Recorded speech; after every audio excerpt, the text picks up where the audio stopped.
She followed every rule, kept her voice calm, and still got escorted out like a criminal, until her husband showed up and made the airport regret every second of it. Tanya Miles wasn't late. That's what ran through her head when she rolled her small navy suitcase across the tile toward the security line. It was barely noon, and her flight to Phoenix wasn't scheduled for another hour and a half. She had time. Time for a water, maybe a magazine, and a deep breath. It had already been a long week. Her daughter's dentist bills, the last-minute reschedule at work, and now this trip for a client she didn't even particularly like. Still, she was used to handling chaos with grace. That's who she was. The airport felt as airports do. Fast, impersonal, impatient. But Tanya didn't mind. She just kept her head down and followed the signs. After clearing TSA without a problem, she walked toward Gate B6. She noticed a young woman arguing with her toddler about snacks, a man loudly tapping on his phone, and the voice of the gate agent calling out standby names. Normal things? She found a seat near the window and pulled out her book. Then, after about 10 minutes, they began boarding. Group 3 was called. That was her. She stood up, grabbed her roller bag, and stepped into line. When she reached the front, the agent, an older man with thinning blonde hair and a name badge that read K. Delaney, scanned her pass without looking up. "Ma'am, this bag won't fit in the overhead," he said flatly, gesturing to her suitcase. Tanya blinked. "It's a standard carry-on. It's fit on every other flight I've taken this year." Delaney didn't even flinch. "Not on this one. You'll need to check it." She smiled politely. "I don't mean to argue, but I really can't check it. I've got medication in there that needs to stay with me."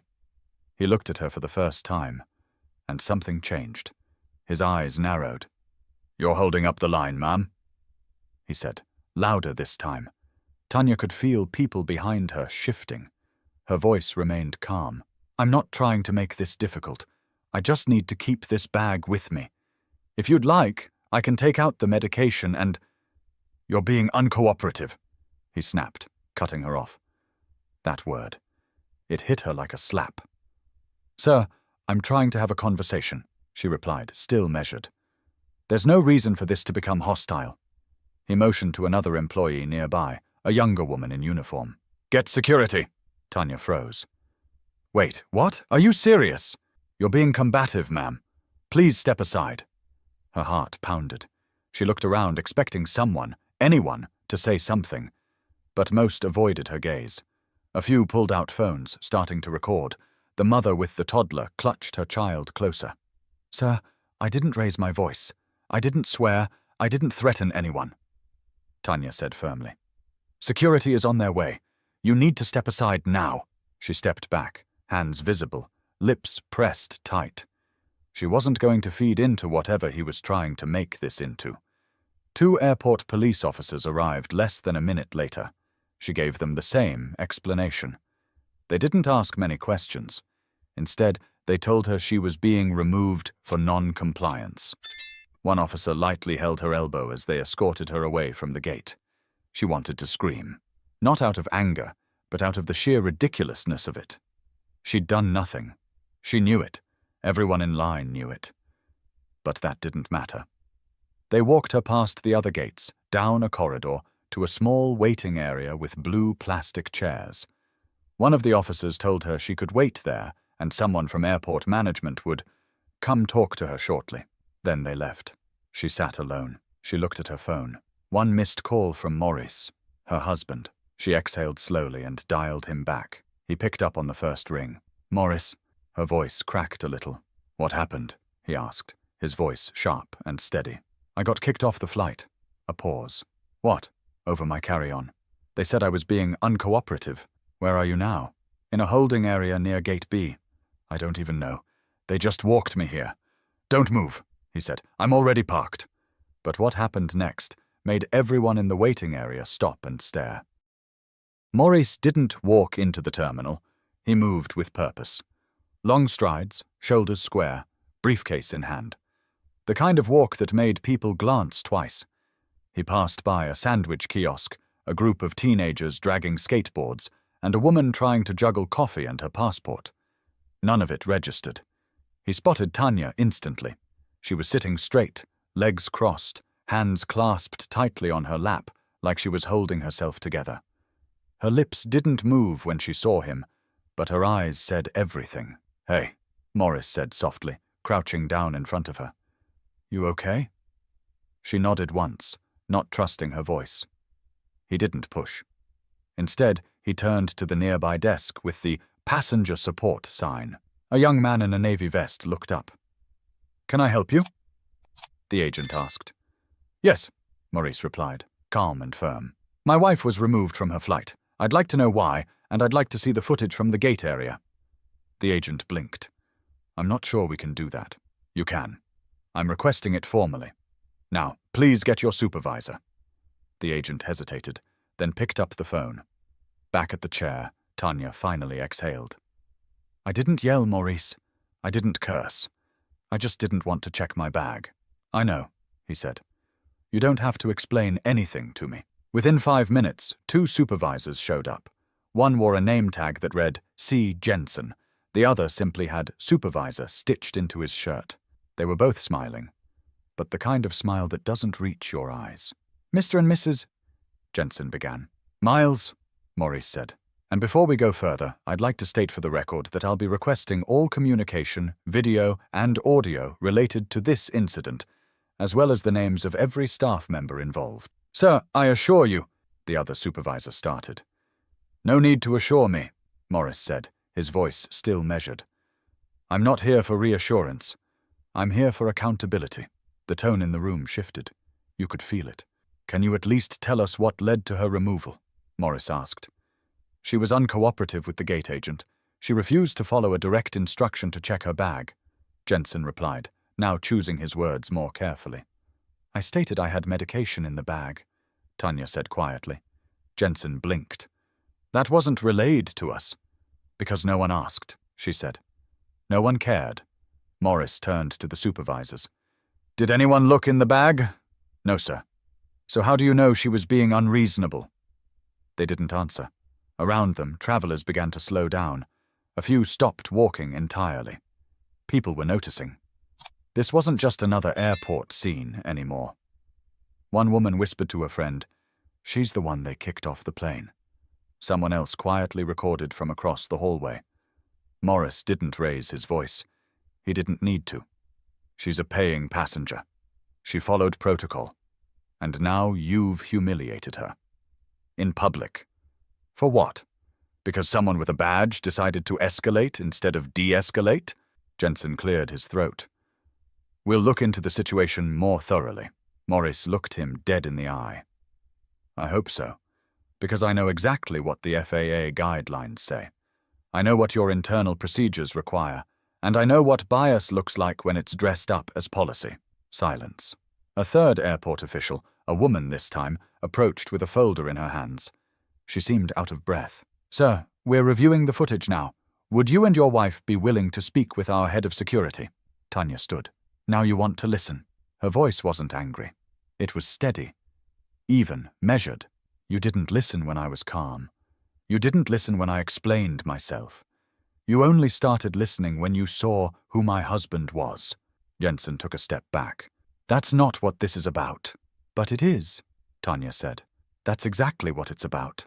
But Tanya wasn't alone. Not for long. The small conference room they were led to had nothing but a long table, 6 chairs, and a mounted screen on the wall. Neutral colors. No warmth. Just sterile air and tightly sealed windows. Tanya and Maurice sat across from 2 security officers, and a woman in a dark blazer with her ID badge flipped backward, the lettering too small to read anyway. The woman introduced herself as Lynn Ortega, Director of Passenger Relations for the airport. She had the voice of someone trained to sound calm under pressure, but her fingers tapped restlessly on the table. "We've reviewed a portion of the footage," she said, gesturing toward the screen. "And we'd like to share it with you both." Morris crossed his arms. "We're not here to view footage. We're here because my wife was humiliated, removed, and treated like a threat over a bag. You've seen enough of it. So tell us, what did the video show?" Ortega took a breath. It shows that the gate agent escalated prematurely. Your wife remained calm. She was not physically aggressive. She didn't raise her voice. She clearly stated she had medical items in her bag. Morris glanced at Tanya, then back. So why was security called? I don't have a good answer for that, Ortega admitted. Tanya leaned forward. I do, because I didn't back down. I didn't act scared. I didn't say yes, sir, and let him walk all over me. No one in the room said anything. Morris reached into his case and pulled out a slim folder. Here's a formal request for all internal reports related to the incident, including employee statements, communications, and a copy of the footage. Understood, Ortega said, her tone shifting slightly. He didn't stop there. And I'd like the names of everyone who made the decision to remove my wife. I'm not filing a complaint. I'm building a record. There's a difference. The words were heavy. No threats, no theatrics, just precision. Tanya didn't speak. She didn't need to. Morris was in control now, but not the kind of control that demanded silence. The kind that made the room pay attention. I want to be clear, he continued. This isn't about getting someone fired. This is about a pattern. My wife is not the first black woman to be treated like a problem before she's treated like a person. You've got agents with too much discretion and not enough training. This isn't a one-time issue. It's a structural one. Ortega looked down at her notes. We take these concerns seriously. I'm sure you do. When there's a paper trail, when a lawyer walks in, when someone starts talking about media involvement. But what about the people who don't have someone to speak for them? One of the security officers shifted uncomfortably. Morris continued. Do you know what would have happened if Tanya had raised her voice even once? No answer. She would have been restrained, probably banned from the airline, her name flagged, and the version of this story you'd tell wouldn't sound anything like the truth, Ortega said. We want to make this right, Tanya finally spoke. Then stop acting like it's just a mistake. You all keep calling it an unfortunate incident. It's not. It's the result of a system that sees people like me as threats when we're just standing our ground. Ortega nodded, slowly this time. I hear you. Morris's expression didn't change. You hear us because you're cornered. Outside the room, the low hum of announcements echoed through the corridor. A flight to Austin was boarding. Someone was paging a passenger over the loudspeaker. Life went on, unbothered, unfazed. But inside this room, something had shifted. I'll be contacting the local press, Morris added as he stood. And when they ask why my wife was escorted out without cause, I'll hand them your report. Let them read the part where your own video confirms her story. Ortega stood as well, her words slower now. We'll be issuing a formal apology, immediately. That's a start, Tanya said. But Morris wasn't just looking for an apology. He was about to turn everything upside down. They didn't walk back into the terminal like victims. Tanya held her head high. Morris walked beside her, not ahead, not behind. Equal stride, equal weight. You could feel the change before anyone said a word. The same people who had watched Tanya get escorted out now stared again. But differently. Some with recognition, some with shame. Some, now recording with quiet urgency, phones raised but silent. The first person to approach them wasn't security. It was a man in a grey polo with a radio clipped to his belt. Mr. Miles? He asked. I'm Director Kent, Airport Operations. Morris didn't shake his hand. I'm listening. Kent cleared his throat. We've decided to temporarily place the gate agent involved on leave, pending an internal investigation. Tanya's voice cut in. Does that mean someone finally told him he was wrong? We're reviewing the full context of the interaction. No, she said, sharper now. I want to hear you say it. I wasn't wrong. He was. Kent hesitated, then nodded. Yes, ma'am.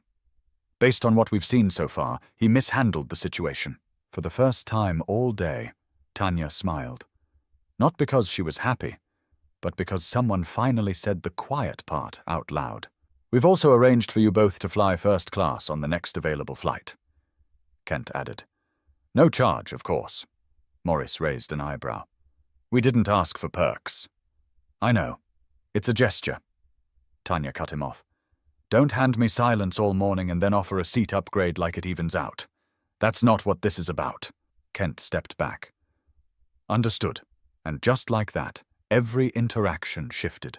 Other passengers began to speak. I saw what happened, said a woman near gate B6. You handled it with so much grace. I was really sorry to see it. A young man with a laptop bag nodded. I was on that flight. The way he treated you, it was wrong. One by one, people started coming forward. Not all at once, but steadily. Stories came with them. Quiet conversations.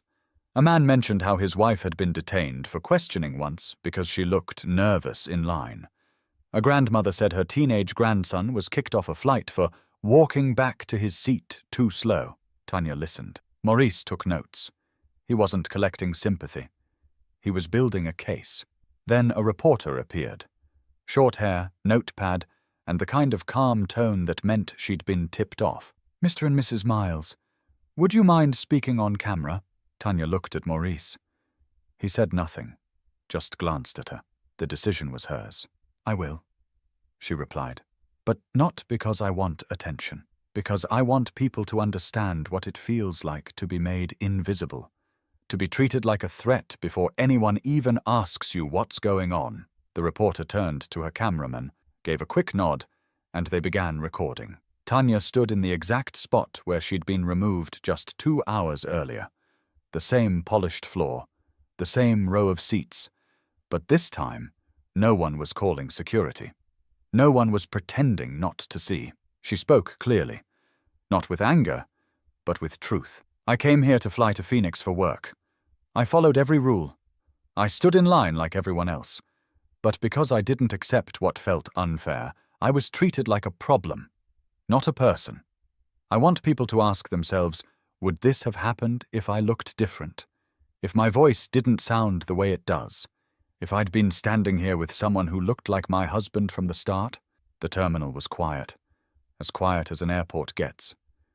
People watched, not just with curiosity, but with a kind of quiet guilt that hits when you know you might have stayed silent too. Morris didn't say a word. He let Tanya speak. This wasn't just his fight anymore. It never had been. The interview lasted 5 minutes, but it was enough. Enough for the local station to run the clip that evening. Enough for it to get picked up online by the morning. But Morris knew this wasn't just about Tanya anymore. By the time their story aired that night on KPXE Channel 9, it had already been reposted on 3 local Facebook pages, shared by a former classmate of Tanya's she hadn't spoken to in 15 years, and clipped into a 90-second TikTok by a college student who'd been 2 gates away. The headline was blunt. Black woman removed from flight over carry-on dispute. Airport reviewing policy. After husband demands accountability. It spread fast, and with it came voices. Some supportive, some defensive. Some angry, some relieved someone had finally said what they'd felt for years. And then there were the emails, hundreds of them, most from people Tanya and Maurice didn't know. One came from an older woman in Tallahassee. I cried watching your interview. My daughter went through the same thing at LaGuardia. We stayed quiet. I wish we hadn't. Another from a man in Oregon. I've worked airline security for 18 years. What happened to your wife is more common than people think. Please don't let them sweep it under the rug. The conversation wasn't just about Tanya anymore. It was about policies. It was about power. It was about the quickness with which people made decisions based not on behavior, but assumptions. 2 days later, Morris was invited to speak on a local panel about civil rights and public service interactions. Tanya didn't go. She needed time to herself, but she watched the broadcast. Morris didn't use her name. He didn't talk about what happened in front of Gate B6.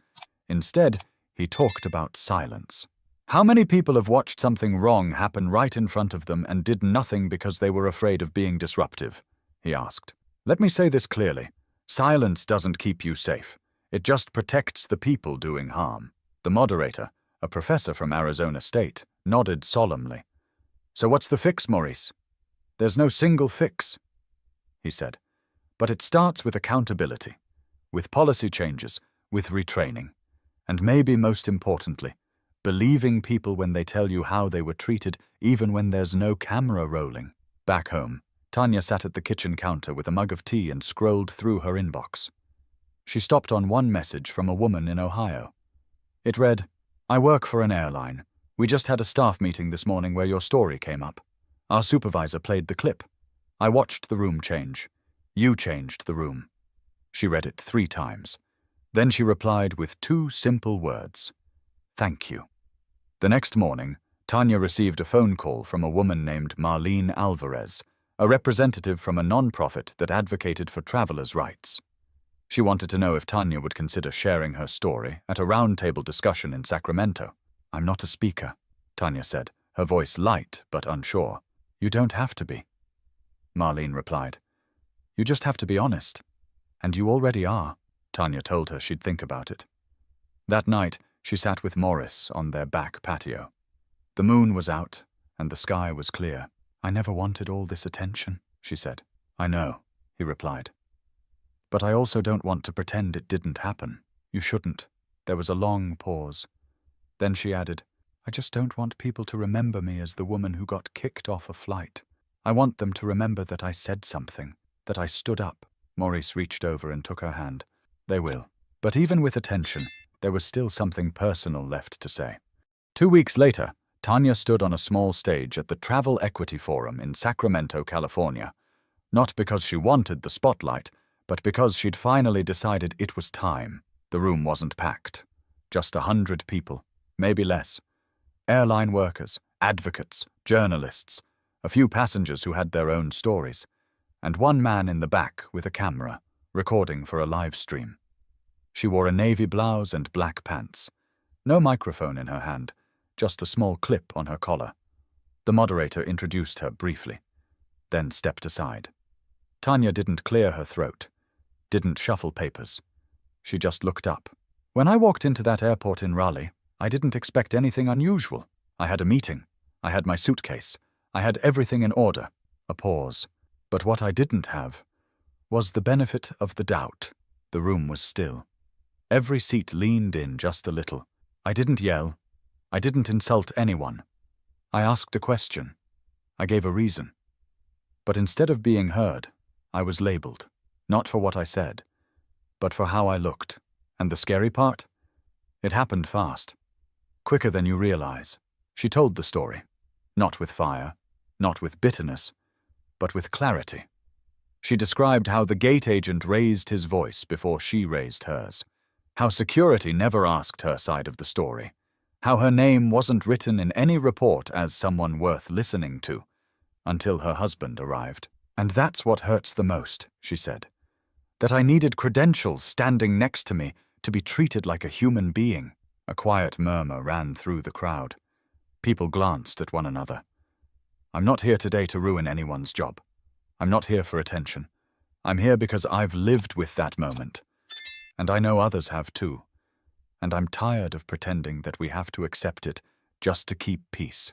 She looked down, just for a second, then back up. "You know what kept me up that night?" she asked. Not the embarrassment, not the news coverage. It was the fact that not one person in that boarding line spoke up. Not one. The silence in the room deepened. Maybe they were scared. Maybe they didn't know what to say. But let me say this now, so no one wonders next time. If you see someone being treated unfairly, speak. If you see someone being humiliated, ask why. You don't need a degree or a badge to do the right thing. Marlene Alvarez sat near the front, tears in her eyes. Tanya went on. She spoke about how her daughter asked why people don't always believe black women. She spoke about how long it took her to feel like herself again. And she spoke about choice. You don't always choose how people see you, but you can choose how you respond. You can choose to speak when it's easier to stay quiet. And maybe that choice helps someone else feel less alone. When she finished, there wasn't an immediate burst of applause, just a pause, the kind that lingers after something real is said. Then the room stood, slowly. not out of politeness, but because they felt it. Afterward, a young flight attendant came up to her. "I've seen things," she said quietly. "I didn't speak up, but I will now." Tanya smiled. Not big, not dramatic, just a small nod of understanding. Later, she and Morris sat in their hotel room, watching the sunset through the window. "You were brilliant," he said. "I was honest," she replied. "That's harder." They didn't need to say much more, because the truth had already been spoken, and the right people had heard it. And if there's one thing this moment taught us, it's that how we treat someone when we think they're nobody says everything. If you believe in fairness, dignity, and the power of standing up, don't just feel it. Say something. Share this story. Speak up when it matters. And don't forget to subscribe for more real stories that challenge, connect, and remind us who we are.